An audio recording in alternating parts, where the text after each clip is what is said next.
MK, and I am here with a Follow a Sketch February layout for you guys. This is the sketch that I will be recreating or creating my own version of, and it is from Page Maps. I'm sorry, the words just slipped right out of my brain to what to say. So I decided that I was going to show you guys me pulling out my kits from the envelopes that I used to make them, because I really wanted you guys to know that this is the way that I am making my layouts for today or for this month. And I have to tell you guys, I am super stoked with how quickly these kits are coming together. Now, for these kits, for this particular layout page kit, I should say, it's a difference between like a collection kit and a page kit. I did not pull out enough papers. So I do have to go into my stash, which thankfully I'm at home, because if not, I would not have been able to complete this layout at a retreat. So I do have to end up going into my stash and pulling out a couple papers, and I will tell you guys what they are as soon as I am done sorting out all the bits between my photos and my embellishments. And what I'm doing at the same exact time is sorting them into what I have. So I've got acorns and butterflies and banners and leaves and tabs and labels and things like that. I've got a title. I've got some really super cool stuff to play with, and what I'm just saving myself some time. Instead of swiping it all off to the side and doing this later, I'm doing it now. So I know what to play with, and everything that is left over will go into but sitting on my desk for the next kit if I need it. Sad to say I don't end up using it, spoiler alert, but I do keep that all. So I have all these things off to my side, even when I'm at a retreat. Now here I'm looking, I only have 2 pieces of paper. How do I create a double page layout with only 2 pieces of paper? I didn't even pull base pages out. So for my base pages, I went into my wood grain and I pulled out these By the Sea papers from Cartabella.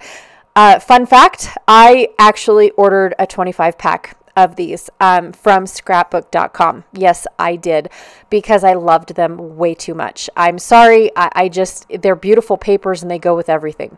I also reached into my Simple Stories fall papers and I pulled out these October 31st papers, and I did do a bunch of flipping and flopping to see, do I want black? Do I want that bright orange? What do I want? And I ended up going with this buttery, honey, orangey yellow. Yep, I'm making stuff up. It's almost amber, or that amber color. Is that what it's called? The little stuff that falls down and catches the bugs for the dinosaur show. Come on, you guys. You know what I'm talking about. Is that what it's called? Amber? Umber? I don't know. Anyways.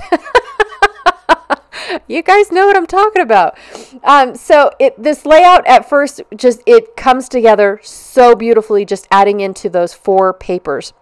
And I do end up using a bunch of scraps from those papers that I just got done cutting up, because I realized I don't have photo mats, and this layout really needed. I'm trying my hardest this year of not needing photo mats, because that's where I tend to get my tiny little scraps, is trying to cut all those little photo mats. And I'm trying, I think I did pretty good last month. But for this layout, it needed it. It really, really did. I just felt like there was a huge contrast between my photos and the papers I picked out to play with my photos, right? So I'm definitely going to have to figure that out. And lo and behold, I figure it out with my scraps. So I'm so super stoked about that. All right, so fast forward between me fussy cutting out all of my extra little strips. I'm going to fussy cut, or I'm not going to fussy cut. I'm going to trim down all of my photos. That's so boring, so I fast forwarded that as well. And now I'm missing a piece. And I thought, oh, well, I've got this stripe, and guess what? It's going in the same direction as the stripe on the other side. How convenient is that? I don't even know how I pulled that off, but I'm so super stoked that I did, because now it looks like I meant to do it and I didn't forget anything. I absolutely love it when something comes together like that and I didn't even mean for it to happen. I just love that. So I do have to say I can't cut my photos down any smaller than this, and I do want my stripes on the right hand side to show. So I'm going to have to get creative as to how I put them down in order to get the stripes to show at least enough for my liking. So here's where I pull out my leftover Simple Stories pieces. I'm going to use the gray side because I thought, you know what, gray is a good neutral. It even goes with my wood grain because the shadowing looks a little on the gray side rather than the dark brown side. So I was like, oh, that's perfect. But I am going to have to decide whether or not I want all of my photo mats to be matchy because I don't have enough gray to go around. I used both pieces of the Simple Stories that I had because I bought the whole collection and you get 2 of each color. And I think there's 3 colors in each collection in their front and back, which gives you actually a total of 6 colors. But I only had the 2 and I'm using both sheets right now. So I decided that I was going to go ahead and mat my larger photos in this gray and then pull out a scrap of white cardstock and mat one photo, which is my largest photo on the right side in gray.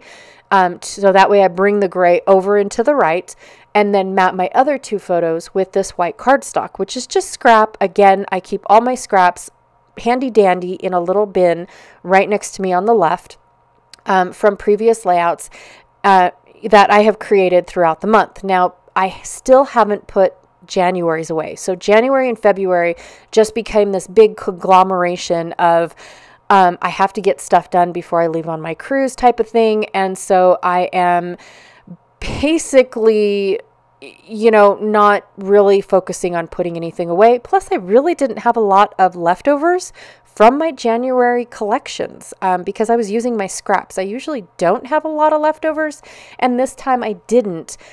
Plus, another excuse I'm giving myself as to why it's okay for me to be able to not put my stuff away is because I brought over, I believe, 2 or 3 page kits that I did not finish in January to finish them for this month. So I'm just bringing those over, and because I didn't finish January, I can't put January stuff away because I might need a scrap, right?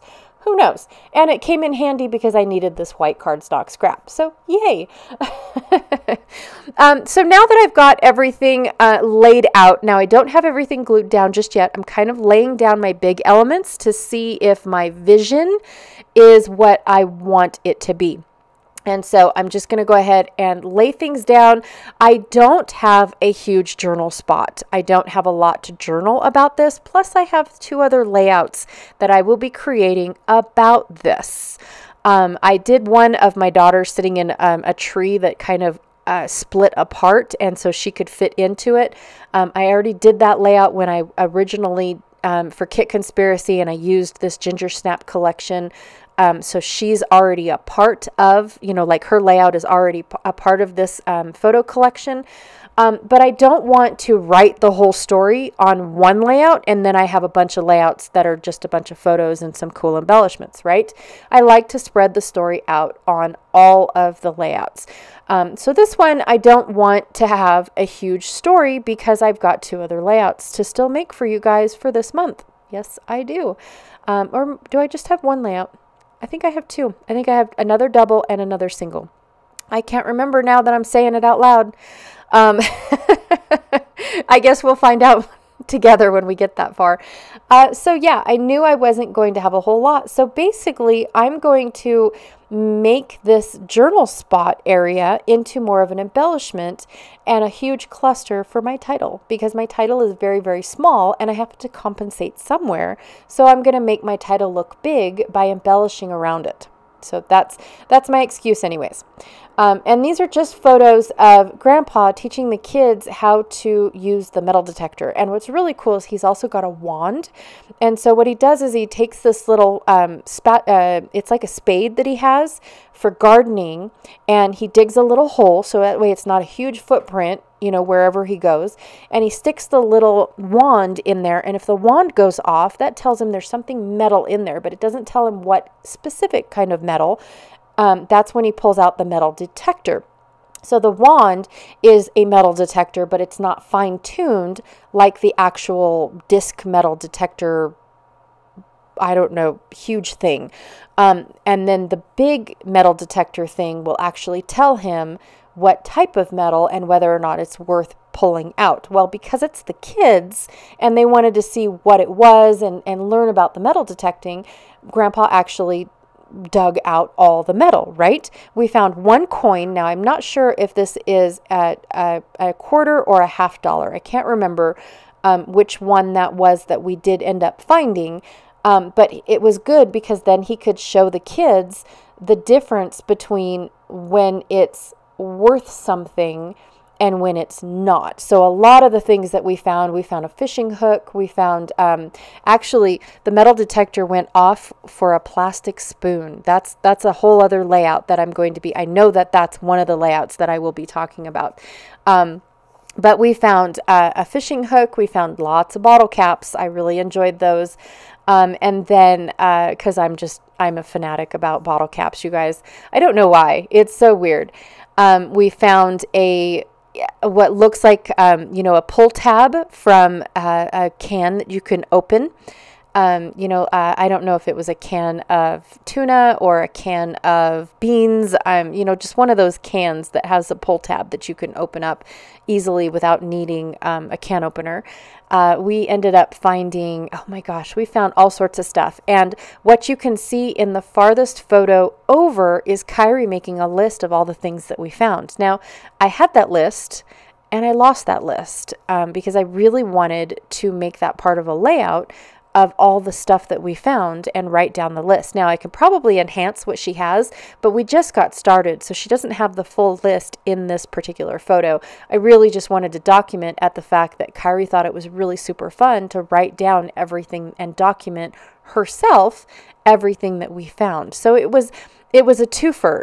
Everybody got to find out how the metal detecting actually works and all that stuff. Now, I've taken Gabriel, who is my oldest son, I've taken him metal detecting with his oldest sister, so with their oldest sister, Cora, many, many moons ago. But Gabriel was so small, he actually couldn't even hold the metal detector up to use it and hunt for himself. So Cora did all of the detecting per se and identifying, where Gabe just reaped the benefits. I mean, that's back in the day when they found this really cool crystal doorknob.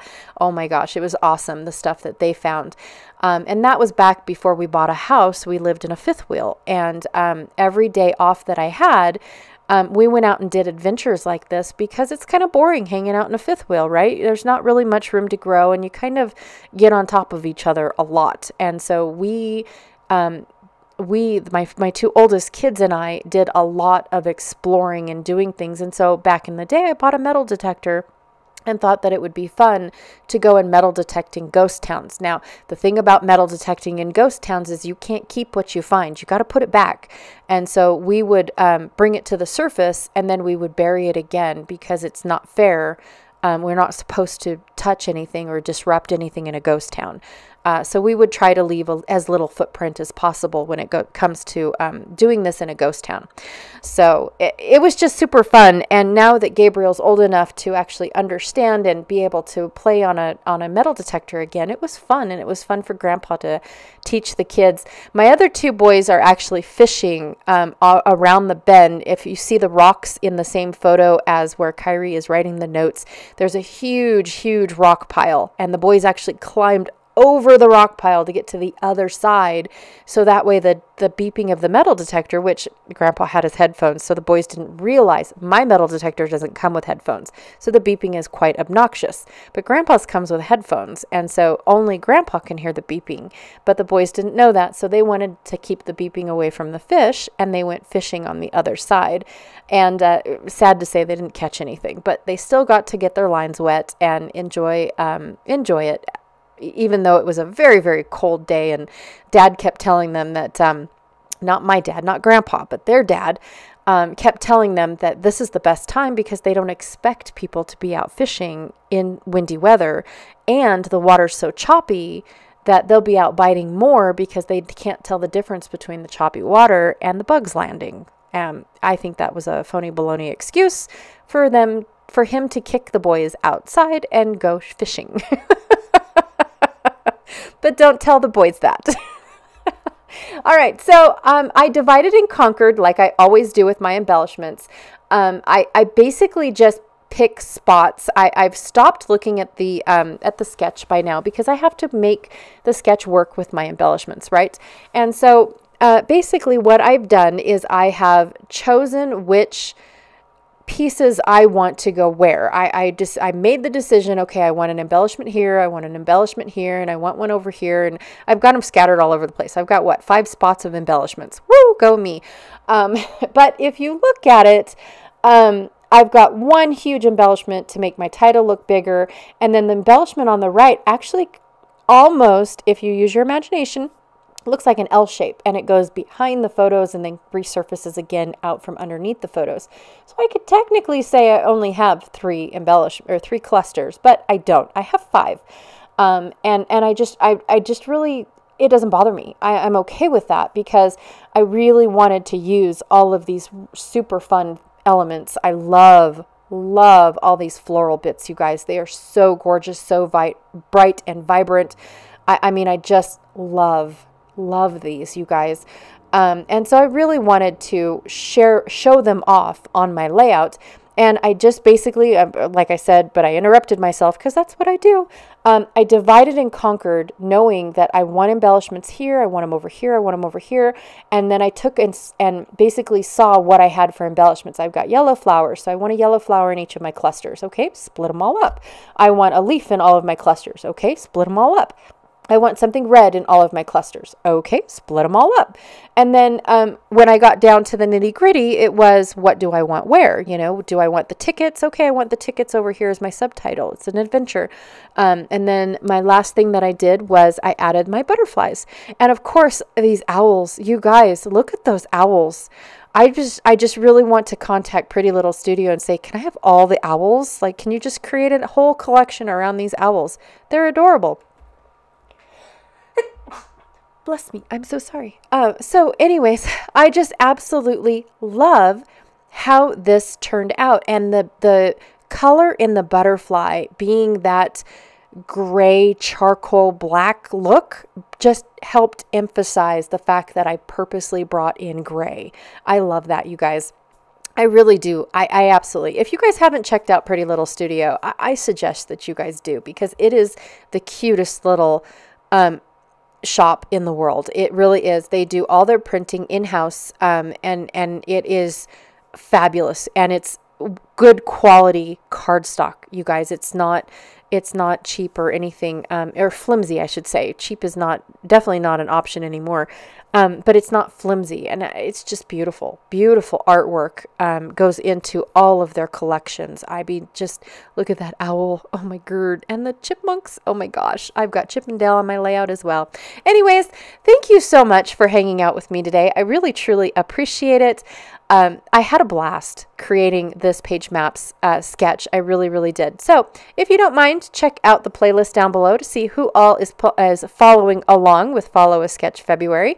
And thank you so much for hanging out with me. I'll check y'all later. Bye.